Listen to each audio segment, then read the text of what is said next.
Om Swastiastu. Assalamualaikum warahmatullahi wabarakatuh. Salam sejahtera, shalom, namo buddhaya, salam kebajikan, rahayu untuk kita semua. Ide sulinggih, Ratu Begawan, Sanidahat, Subak Titiang. Yang Titiang hormati, anggota DPD RI senior saya terutama sekali, Bapak Made Mangku Pastika. Tepuk tangan untuk beliau. Beliau selalu memberi perhatian kepada saya. Juga hadir anggota DPR RI Dapil Bali, ada Bapak Made Urip, Nyoman Parte, dan Ketut Karyase. Terima kasih sudah hadir. Bapak Wakil Gubernur Bali, pimpinan DPD Provinsi Bali, Bapak Kapolda Bali yang hadir langsung, Bapak Kepala Kejaksaan Tinggi Bali yang hadir langsung, Bapak Pangdam Sumber Udayana atau yang mewakili, Ketua Pengadilan Tinggi Bali atau yang mewakili, Sekretaris Daerah Provinsi Bali, Ketua TPPKK dan Ketua Dekanasda Provinsi Bali, Wali Kota Bupati Sebali, Bendesa Agung Majelis Desa Adat Provinsi dan Bendesa Madje Bendesa Alit Sebali, pimpinan Forum Komunikasi Umat Beragama Sebali, pimpinan instansi vertikal, Penglingsir Puri Sebali, pimpinan Perguruan Tinggi Sebali, Camat, Perbekal Lurah, Bendesa Adat Sebali, seniman, budayawan dan tokoh masyarakat, mahasiswa serta siswa SMA SMK Sebali, undangan hadirin serta seluruh kerabat Bali dan adik-adik generasi muda yang Titiang cintai dimanapun berada. Semoga kita semua dalam keadaan sehat dan berbahagia. Puja pengastuti yang ayu bahagia kita haturkan ke hadapan Yang Widiwasa. Karena atas asung ketewaran nugerahnya kita dapat hadir secara langsung malam ini, Jumat Sukra Kliwon Sungsang 30 Desember 2022 dalam acara pidato akhir tahun 2022 dan menyambut tahun baru 2023. Tahun 2022 merupakan tahun keempat kepemimpinan Titiang bersama Wakil Gubernur Bali Bapak Cok Oke Sukawati. Sampai tahun 2022 atas kerja ekstra keras, berbagai kemajuan dan pencapaian kinerja pembangunan Bali sebagai implementasi visi Nangun Satkiti Loka Bali melalui pola pembangunan semesta berencana menuju Bali era baru benar-benar telah diwujudkan secara nyata. Kita mampu menangani pandemi COVID-19 dengan strategi paling efektif sehingga Provinsi Bali meraih kategori terbaik dalam penanganan pandemi COVID-19. Begitu juga pencapaian vaksinasi, termasuk vaksinasi booster. Persentase di Bali paling tinggi yaitu lebih dari 80%. Bali merupakan provinsi kategori tercepat dan tertinggi dalam vaksinasi di Indonesia.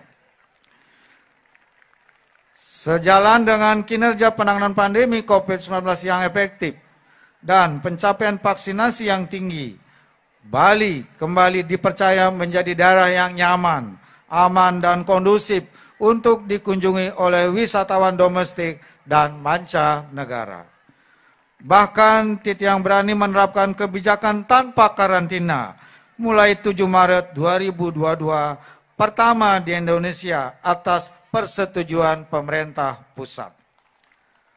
Tidak saja itu, beberapa bulan yang lalu dalam rapat yang dipimpin oleh Bapak Menko Maritim, Titiang juga 2 kali mengusulkan agar PPKM di Bali segera dicabut. Karena Bali betul-betul sudah nyaman, bebas dari COVID-19. Sehingga hari ini, malam ini, kita bisa hadir, tidak perlu pakai masker lagi. Kalau mau pakai masker, nggak apa-apa. Gitu. Tepuk tangan untuk Bali. Pada saat bersamaan, Titiang juga terus melakukan komunikasi dan lobby secara intensif dengan pemerintah pusat agar diizinkan menambah penerbangan internasional langsung ke Bali. Sehingga saat ini sudah mencapai 29 maskapai. Karena sangat diharapkan oleh para pelaku usaha pariwisata yang termenung selama 2 tahun karena pandemi COVID-19. Kebijakan tanpa karantina dan banyaknya penerbangan internasional yang langsung ke Bali inilah yang menjadi momentum baru pemulihan pariwisata Bali. Dampaknya langsung terlihat. Sampai bulan Desember tahun 2022 ini, kunjungan wisatawan domestik dan mancanegara ke Bali terus meningkat. Berdasarkan data dari Angkasa Pura I, sampai saat ini rata-rata kedatangan wisatawan domestik sekitar 12.000 per hari dan wisatawan mancanegara sekitar 11.000 orang per hari dengan kecenderungan terus meningkat. Bahkan minggu ini wisatawan domestiknya 15.000, yang mancanegara 14.000 hari kedatangan. Sejak Januari sampai tanggal 28 Desember 2022, jumlah wisatawan domestik sebanyak 3,9 juta orang atau 37,1% dari situasi normal sebelum COVID-19. Dan jumlah wisatawan mancanegara sebanyak 2,3 juta orang atau sekitar 36,5% dari situasi normal sebelum pandemi COVID-19. Astungkare berkat restu alam Bali, pemberlakuan kebijakan tanpa karantina yang diiringi dengan meningkatnya interaksi wisatawan dengan masyarakat Bali. Sampai saat ini pandemi COVID-19 di Bali tetap dapat dikelola dengan baik dan terkendali yang sebelumnya dikhawatirkan oleh banyak pihak. Pulihnya pariwisata Bali berdampak langsung pada pemulihan perekonomian Bali secara bertahap bangkit kembali. Hal ini ditandai dengan dinamika perekonomian Bali dalam masa pandemi COVID-19 oleh Badan Pusat Statistik. Pada tahun 2020 mengalami pertumbuhan negatif atau kontraksi rata-rata negatif 9,31%. Dan pada tahun 2021 masih mengalami pertumbuhan negatif minus 2,47%. Pada tahun 2022 ini, perekonomian Bali sudah tumbuh positif. Triwulan 1 mengalami pertumbuhan positif 1,43%. Triwulan 2 sebesar 3,05% dan triwulan 3 sebesar 8,09% year on year. Pada tahun yang sama, periode yang sama, 2021 dan 2022. Pemulihan pariwisata Bali dan perekonomian Bali yang jauh lebih cepat dan lebih tinggi merupakan suatu lompatan yang melampaui target yang telah ditentukan. Lompatan ini mendapat apresiasi dari banyak pihak, baik di dalam maupun di luar negeri. Kini, seluruh pelaku usaha pariwisata di Bali telah tersenyum berseri kembali. Hunian hotel sudah penuh, restoran ramai pengunjung, juga objek wisata dikerumuni lagi. Tepuk tangan untuk para pelaku usaha pariwisata kita. Di awal-awal tahun ketika memperlakukan PPKM ketat, saya dibully terus oleh pelaku pariwisata. Tapi sekarang setelah pulih, ya senyum-senyum, cuma senyum doang. Ya. Belum ada penghargaan apa-apa. Gitu. Titiang telah mendapat laporan dari pelaku usaha pariwisata. Sejak Desember sampai Maret 2023, pesanan kamar hotel di Bali semakin meningkat. Hadirin yang Titiang hormati, momentum yang sangat penting dan pertama kali dilaksanakan di Bali adalah pertemuan puncak presidensi G20 tanggal 15 sampai 16 November 2022.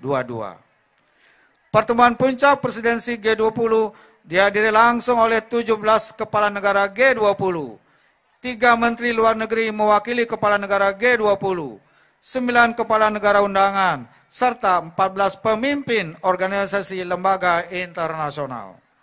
Sebagai gubernur oleh pemerintah pusat, Titiang diajak terlibat aktif menyiapkan infrastruktur dan sarana prasarana untuk mendukung kelancaran presidensi G20 dengan anggaran lebih dari 800 miliar rupiah sepenuhnya bersumber dari APBN. Jadi infrastruktur di Bali semakin baik karena terus mendapat dukungan dari pemerintah pusat dengan APBN. Titiang juga diberi kehormatan untuk menyambut kedatangan dan melepas kepala negara dan tamu negara yang menghadiri pertemuan presidensi G20. Semua kepala negara dan tamu negara yang hadir menyampaikan kesan bahwa pertemuan presidensi G20 di Bali, penyelenggaraan dan hasilnya sukses luar biasa. Ada yang mengatakan excellent, dilanjutkan dengan menyampaikan alam Bali sangat indah, keramah tamahan masyarakat Bali sangat tinggi, dan budaya Bali memang sangat unik. Sukses luar biasa pertemuan presidensi G20 ditandai tercapainya kesepakatan deklarasi Bali yang sangat bersejarah. Tepuk tangan untuk Bali. Nama Bali semakin harum dan menggema, menjadi pusat perhatian dunia. Bali meneguhkan diri sebagai Bali Padma Buana, Bali pusat peradaban dunia. Sisi lain, dari pertemuan puncak presidensi G20, kita berhasil mempromosikan Endek Bali yang dipakai oleh semua kepala negara dan tamu negara pada gala dinner tanggal 15 November 2022.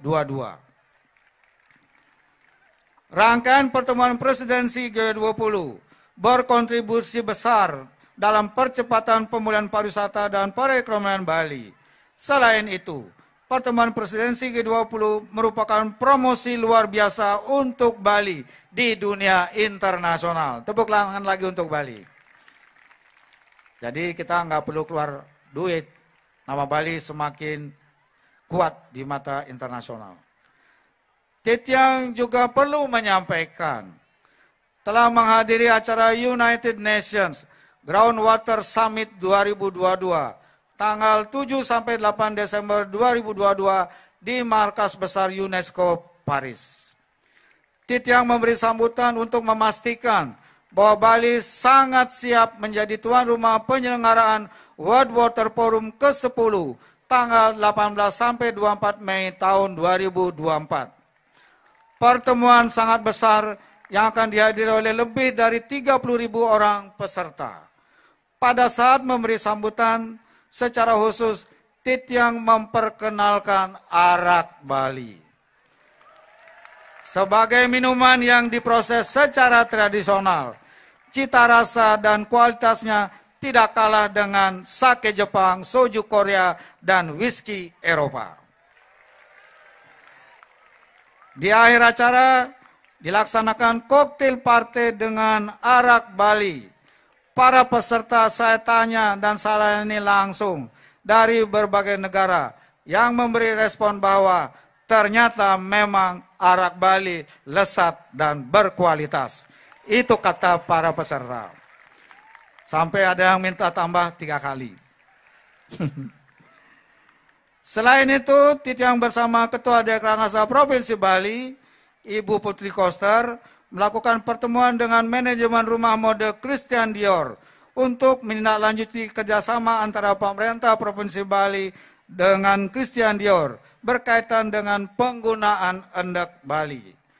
Telah disepakati dalam pertemuan, Christian Dior akan berkunjung ke Bali, kemudian akan mengundang para IKM UMKM Bali untuk mengikuti pelatihan di rumah mode Christian Dior pada tahun 2023 di Paris.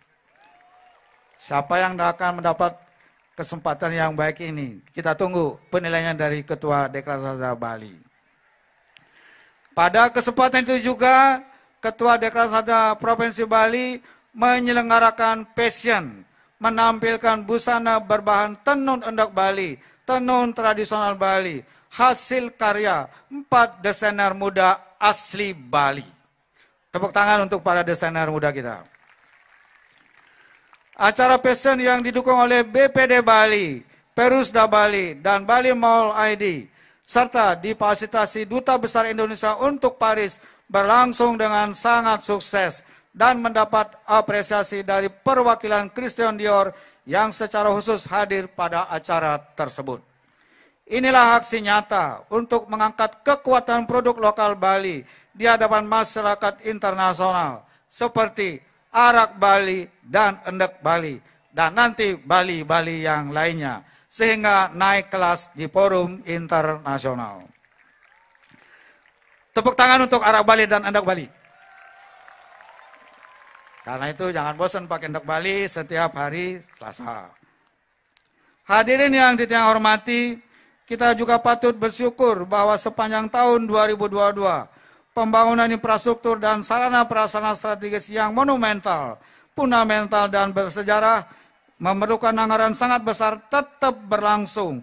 Bahkan sebagian sudah selesai, meskipun ada hambatan keterbatasan anggaran dalam masa pandemi COVID-19.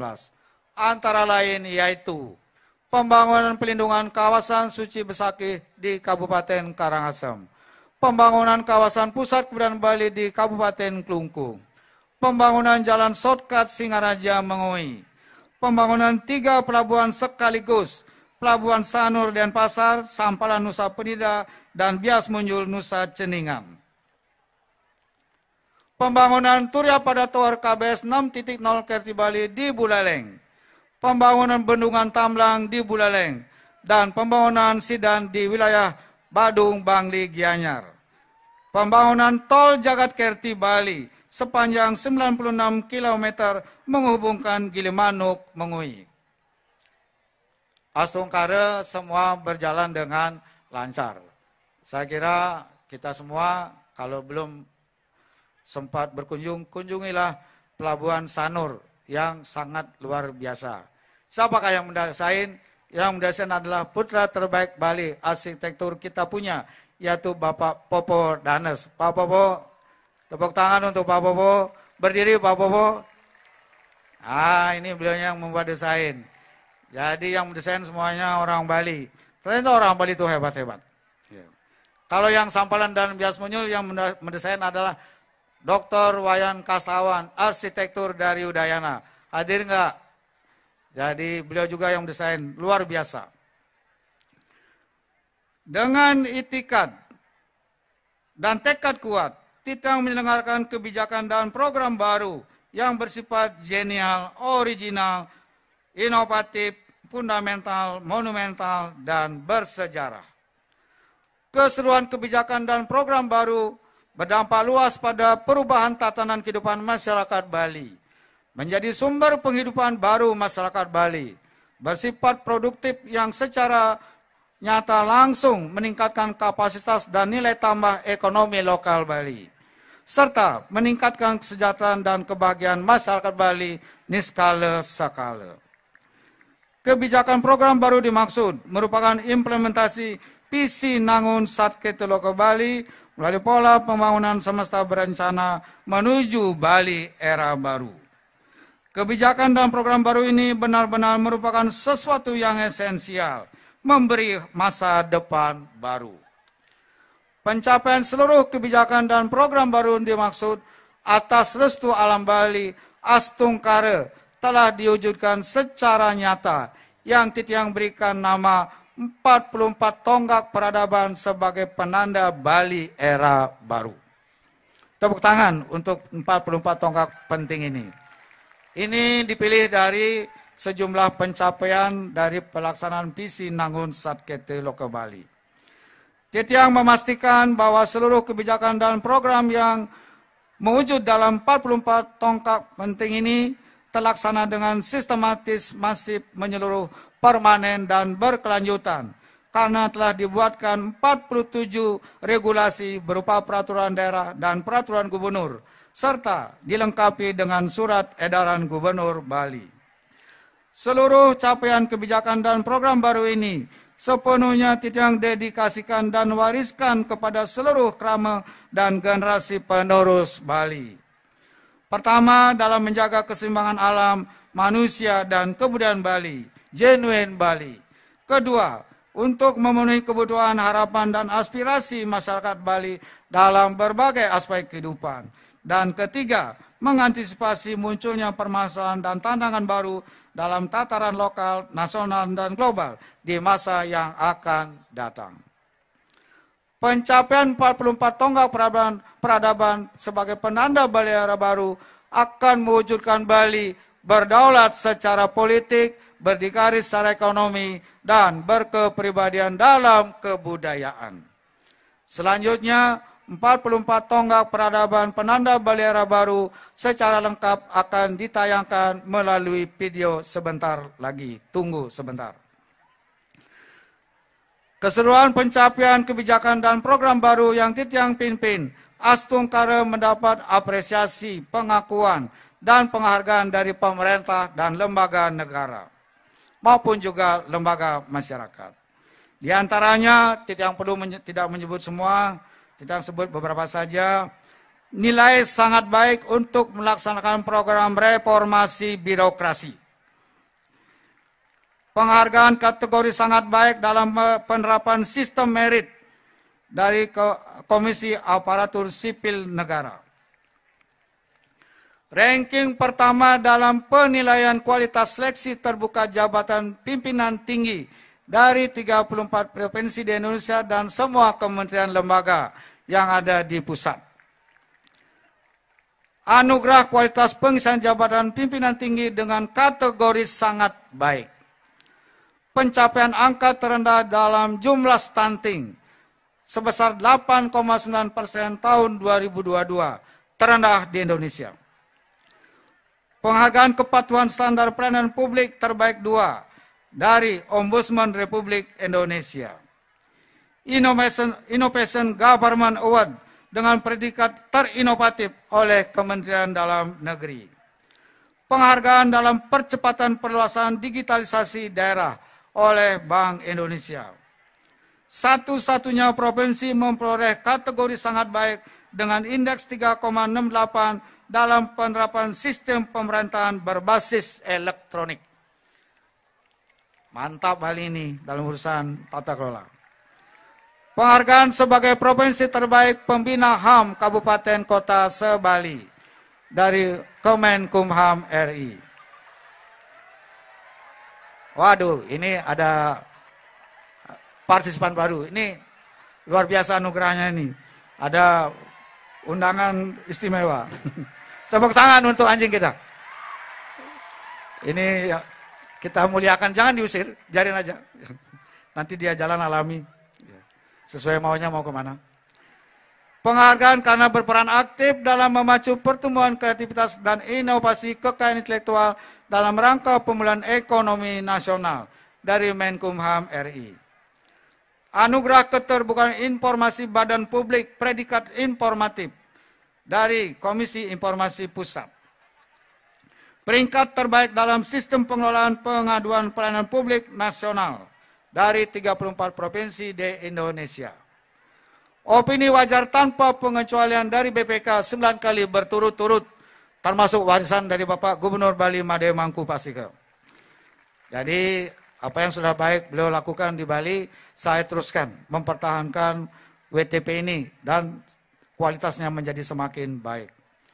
Peringkat pertama kategori pemerintah provinsi dalam capaian indeks pencegahan korupsi oleh Komisi Pemberantasan Korupsi.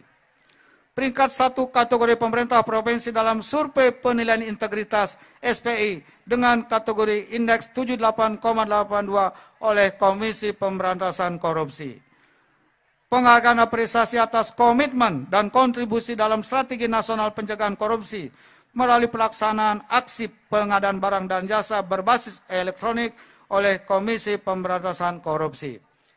Jadi izin saya menyampaikan, KPK punya 3 program unggulan yang diluncurkan ke daerah. 3 program unggulan KPK ini semua terbaiknya dimenangkan oleh Provinsi Bali. Luar biasa.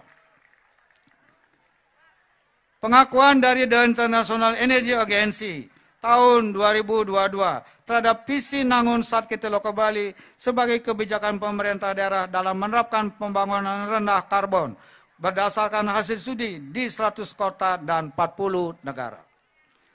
Atas pencapaian tersebut, sebagai gubernur, Titiang juga memperoleh penghargaan sebagai gubernur dari pemerintah dan lembaga. Pertama adalah penghargaan pelaksanaan PPKM Mikro terbaik yang memiliki strategi terbaik dan peranan paling efektif dalam tata kelola pengendalian COVID-19 dari Bapak Kapolri dan Panglima TNI. Satu-satunya provinsi yang dapat penghargaan. Penghargaan khusus pembangunan daerah bidang ekonomi hijau dan rendah karbon dari Menteri Perencanaan Pembangunan Nasional RI. Penghargaan khusus pembangunan daerah bidang ekonomi sirkular dari Menteri Perencanaan Pembangunan Nasional RI. Penghargaan People of the Year 2021 untuk kategori Best Governor for Healthcare and Action Against Pandemic dari Metro TV.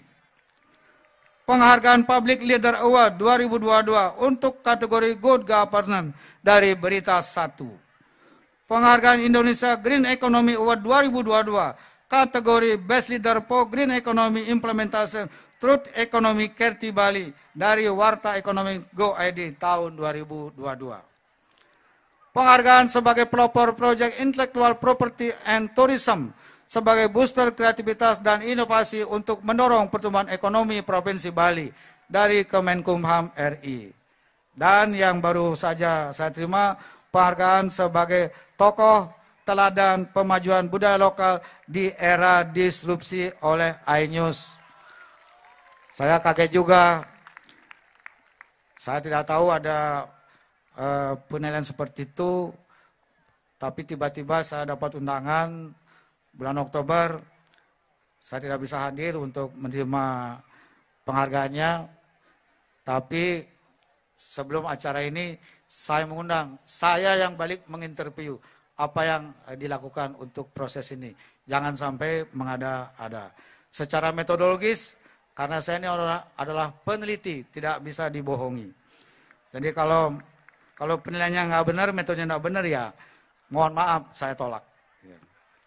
Atas seluruh pencapaian kinerja pembangunan pemerintah Provinsi Bali, Titiang bersama Wakil Gubernur Bali, Bapak Coko Sukawati, mengaturkan suksemaning manah terima kasih yang setulus-tulusnya kepada Presiden Republik Indonesia Bapak Insinyur Joko Widodo, beserta Kabinet Indonesia Maju, serta kepada Presiden kelima Ibu Megawati Soekarno Putri.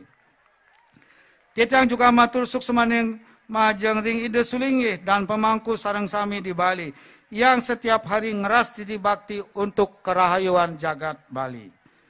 Titiang juga mengucapkan terima kasih kepada para ketua, wakil ketua dan anggota DPRD Bali, Forkopimda Provinsi Bali, Wali Kota Bupati Sebali, Sekda bersama perangkat daerah serta seluruh pegawai ASN dan non-ASN Provinsi Bali, Ketua Dekarnas dan Ketua TPPKK Provinsi Bali yang juga Manggala Utama Paiketan Krama Istri Bali, pimpinan instansi vertikal, Majelis Desa Adat Provinsi, Kota, Kabupaten, dan Kecamatan, tokoh umat beragama, seniman, budayawan, dan pekerja se-Bali, Perbekal Lurah beserta perangkat desa, Bendesa Adat beserta prajuru se-Bali, serta seluruh perajin, petani, nelayan, pedagang, buruh, dan masyarakat, termasuk kaum marhaen, dimanapun berada, di atas segala dukungan, partisipasi, dan dedikasinya secara bersama-sama membangun Bali. Tahun 2022 telah kita lalui dengan sukses dan penuh anugerah. Mari kita sambut tahun 2023 sebagai tahun untuk memperkuat komitmen, menyatukan langkah, serta memperkokoh soliditas dan solidaritas kita bersama.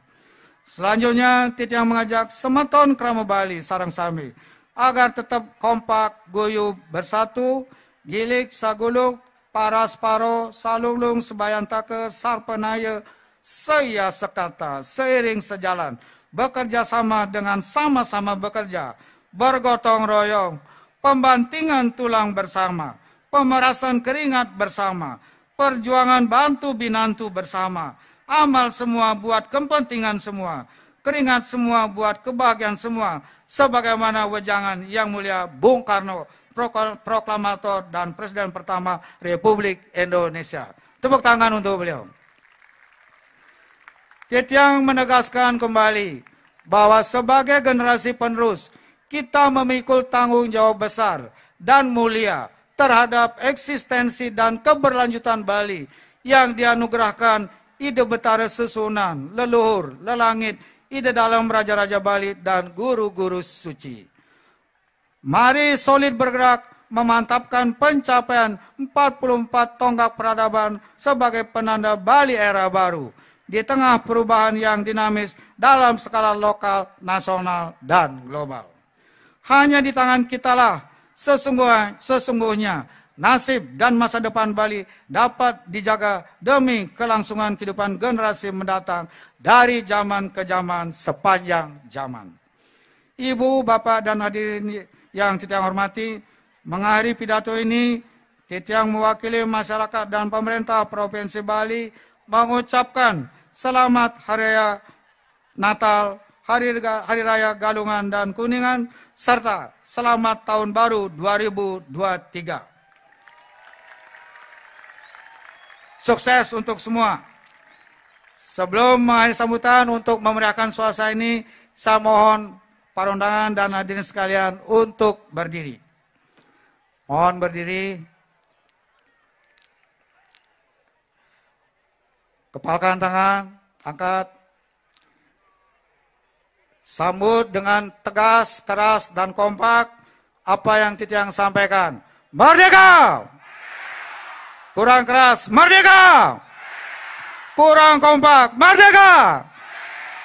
Suksema, Om Santi, Santi, Santi, Om.